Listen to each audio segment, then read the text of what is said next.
Hello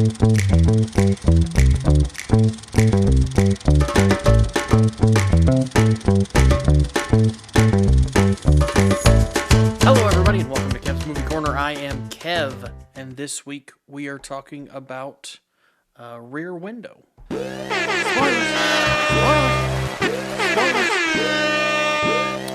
This movie was released in 1954.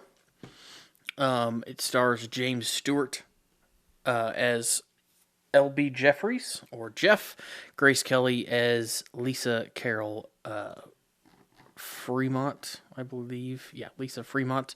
And Wendell Corey as Detective Tom Doyle. It is has a 8.5 out of 10 on IMDb and a 98% on Rotten Tomatoes. And it is classified as a thriller mystery, which is not surprising since I learned that it is an Alfred Hitchcock film. I mentioned last week I had never heard of this movie until seeing it on this list. But I did enjoy this movie a lot. It was very interesting. There's kind of a lot of movies nowadays that have taken almost inspiration from this as well. But anyway, this movie is it's based off of a short story from 1942, so 12 years before this came out. The movie starts and entirely takes place in Jeffrey's apartment. He is a photographer. Quick snippet from IMDb is a bored photographer recovering from a broken leg passes the time by watching his neighbors and begins to suspect one of them of murder. So yeah, it starts with him. It starts kind of painting around, looking at the different things around, and then it shows him in a wheelchair. He's got a full cast that goes around his waist and all the way down his leg, and he can't really move. A woman that helps him, like a nurse with the insurance company, comes in and helps him and gives him a kind of, it almost seems like a bath-ish thing, or like a massage type thing each day, and kind of gets things that he needs. But she makes the comment that he's been watching the people, and that's illegal. You can go to jail for that, stuff like that. In where they're at, and he's just sitting there because he's an observer. He's a photographer. He's just sitting there and watching what's going on out the window, and kind of looking at all of his different neighbors, all doing different types of people. They've got there's an older woman who's a sculptor. There is a young ballet dancer. There's an older couple, not really older, a middle-aged couple that's just kind of there. Their dog plays more of a role than they do in the whole movie. There's a songwriter who lives in an apartment on the corner. There's a woman that is, they call her Miss Lonely Hearts because she's by herself. And then there's a husband and wife who seem to be in a troubled marriage. And as the movie goes on, Jefferies keeps watching them, and one of these days he notices that the couple who has a troubled marriage, all of a sudden he doesn't see the wife anymore. He stops seeing her, and he sees this apartment that's always across the way. It's exactly across the way from his. All the shades are always open. He can see in. He can see the wife. She's laid up in bed, sick. He can see the husband in the living room. He can see the kitchen. And one night when it's rainy, he sees the husband come and go from the house multiple times with a large metal briefcase. But the shades to the bedroom are closed where the wife was. And he becomes suspicious because he doesn't ever see anything with the wife. He starts watching this couple through binoculars. His girlfriend, who is Lisa Fremont, played by Grace Kelly, kind of gets involved, and he talks her into believing that the man murdered his wife. Because they start seeing different things. He sees him putting, a saw and a knife wrapping it in a piece of newspaper. He sees him come in with a rope and tie it around a chest, a trunk, and have workers come and take the trunk away. And they build up this theory based on what they're seeing. They try to get the detective involved, Detective Doyle, who is a friend of Jefferies, past from the past. He doesn't believe him. He does kind of investigate it. He says that the wife left. Several witnesses said that she left. She went to a different location, or she went, out to the country to get better. Sent a postcard saying that she got better. She picked up the trunk, which was supposedly had her things in it. And he kind of just is going along and just like, it's nothing. There's nothing actually going on here. You're just crazy because you're trying to get involved in something that doesn't have anything to do with you. So this keeps going on. Things keep happening. Eventually the husband, they see the husband with a handbag of his wife's and her jewelry, and Lisa says that no woman would ever leave her jewelry. She's kind of a high fashion person. There's also this, at the beginning, there's this tension between her and Jefferies about whether or not they're going to work together, because he's kind of a poor, travels all the time, adventurer, and she's a high class, like ritzy fashion girl who, works in a rich part of town and does, fashion stuff. And he doesn't think it's going to work, yet she just wants it to work. So they both kind of get intrigued with this story, and he kind of falls a little bit more for her, even though he already kind of loved her. There's kind of just this love story going on as well. But eventually, the kind of middle-aged couple that's just kind of there, their dog ends up dead on the patio, which is, it's a little tiny dog. Like, why do you kill a little tiny dog? They come to the conclusion that the man in the other apartment killed the dog because it was trying to dig up the flower bed, which they have come to believe that there was something, the wife is buried there or something's buried there. So Jefferies sends him a note, says that, where is she? Where did you put her? What did you do with her? To kind of get in this guy's head. And then he calls him to get him out of the house, and Lisa and the nurse, Stella, who's kind of also involved in this whole thing and kind of getting wrapped up in it as well. They both go over. They try to dig up the flower to see if there's anything there. They don't find anything. And Lisa ends up climbing up the fire escape and into this man's apartment. And even though Jefferies tells her not to be safe or whatever, but the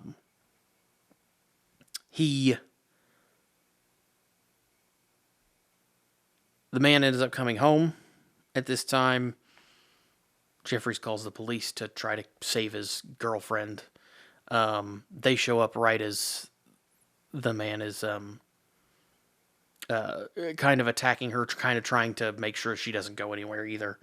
And she ends up getting a piece of evidence, the woman's wedding ring, and wearing it out as the police arrest her and take her to the police station. And while this is happening, the man, I keep saying the man because I didn't really name him. His name in the movie is Lars Thorwald, which is, he's one of the main characters as well. You just don't ever hear anything from him. He says like 5 words in the whole movie. While him and Lisa are kind of arguing and dealing with the police, he sees Jefferies, and he comes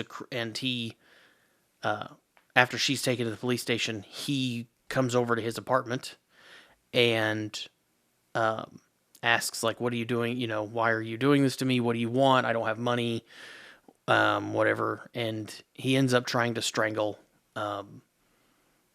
Jeff, trying to kill Jeff.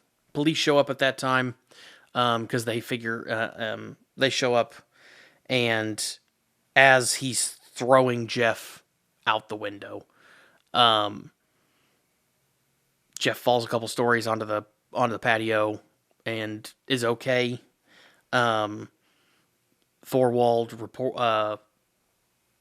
reportedly admits, like, almost immediately. They say, "Oh yeah, he said he's gonna help us, you know, show us where to go search in the East River and everything else." Like it almost immediately admits to what he did. Is what it sounds like. You never hear him say anything, but he basically immediately admits to what he did. And then it cuts to, I don't know if it's a few days later, it's a week later, or it cuts to later, and Jefferies is still in his wheelchair in his apartment. This whole time, he was supposed to be getting this cast off, like, within the next week. Like, from when it starts, he's supposed to be getting this cast off in the next week. And this happens across a few days. And you see him, he's sitting in his wheelchair, he's asleep, and they kind of zoom out, and now both his legs are in a cast because he fell and broke his other leg when he fell. So just kind of a, you know, hey, mind your own business or you're going to end up in a bad situation as well. Even though you did solve a murder, you know, it's a whole thing. And his girlfriend, Lisa, is there, kind of laying in the bed. He's sitting in the wheelchair. She's laying in his bed and reading an adventure book with him sitting there. And then when she realizes he's asleep, she puts that down and it picks up a fashion magazine. So it's kind of goes back to, like, you'll never completely get away from what you enjoy the most, which you shouldn't. But anyway, that's the whole movie. I enjoyed it a lot. It's very interesting. The whole thing takes place in the apartment. Doesn't ever go outside people go outside the apartment, but every scene is filmed from the point of view of from the inside the apartment. So even if people are outside when Lisa goes to the other apartment or when they go down to the other area, it's filmed out of his window and down and out. So it's a very really interesting movie. You kind of see a few other things going on during it. One of the ballerina is kind of like trying to host different men to try to, you know, get different parts and things like that in her little apartment. At the end, her boyfriend comes home. You've got a newlywed couple that's in the apartment next to him that basically always keeps the shades drawn. You've got the kind of lonely woman who actually in this almost overdoses on pills, but ends up stopping because of a song that the songwriter finishes and plays. So there's a few other stories that are kind of going on around it, but the main thing is the murder and I guess you'd call him a peeping Tom, kind of. Even, I mean, it's he's using binoculars and a high strength camera to look into somebody else's apartment. So yeah, not the best type of not the best person, not the best idea, but you know, it's makes for an interesting movie. So this movie did pretty well critically. It was nominated for 4 Academy Awards. It did not win any of them, though. It's heralded as one of Alfred Hitchcock's best films. I have not seen a lot of Hitchcock films, so I'm not the person to ask about whether or not that's true or not, or if I agree with that, or anything like that. But it is kind of put up as one of his best films, and just a great film in general. It was made for $1 million, which is 11 million today. So still, I mean, it's one room, and it made 37 million. So it did really well in the box office. It made 37 million in the box office, 37 times what its budget was.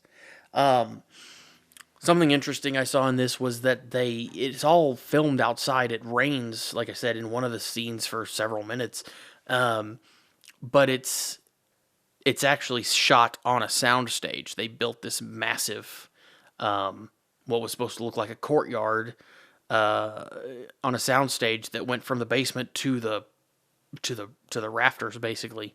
And they set it up with different lighting so they could do day, morning, afternoon, evening, and nighttime to make it look realistic. It was also apparently very damaged by the early 1960s. A lot of the dyes and the color had faded, but they were able to restore most of it to almost its original condition. I did see one place where it said they had to digitally restore one scene because the film was in such bad condition, but for the most part they were able to get back the film from the original negatives, which is cool. And they made a new negative that matches. But yeah, Rear Window. It was interesting. I enjoyed it a lot. If you like suspense thrillers, it's not like a super tense, all the time, like on the edge of your seat, like, oh my gosh, what's going to happen next? It's more, a little slower than that. It's a little more laid back than that, but it is interesting. It is a lot of fun. Fun might be the wrong word for it, but I enjoyed it. I enjoyed it a lot. And I recommend it to anybody who likes that type of movie. And like I said, it has influenced a lot of other films in the past. Well, since it came out. So, yeah, I think that's it. I think that's it for this week, guys. Next week, we're going off the AFI list, because our regular podcast is we're doing a segment that we're going to tie with the movie Anastasia. So I think I know it's an animated movie. It is a... Who made this? What is this made by? Hold on. I didn't think I was going to talk about this. Okay. This is a 20th Century, or a Fox animation. So 20th Century Fox, which is now owned by Disney. So it's not a Disney film, technically, but technically it is too. I don't know. Anyway, so we're going to do that next week. Nick will be joining me for that one. And then after that, we'll keep going down the list. I think Intolerance is next. From 1916. That's one of the oldest movies on this list, I believe. So, anyway, hope you guys liked this episode. Don't forget to like, subscribe, comment. It really helps, build this, whatever we're trying to do here. But yeah, if you enjoyed it, give us a thumbs up, like, subscribe, and I will talk to you guys next week.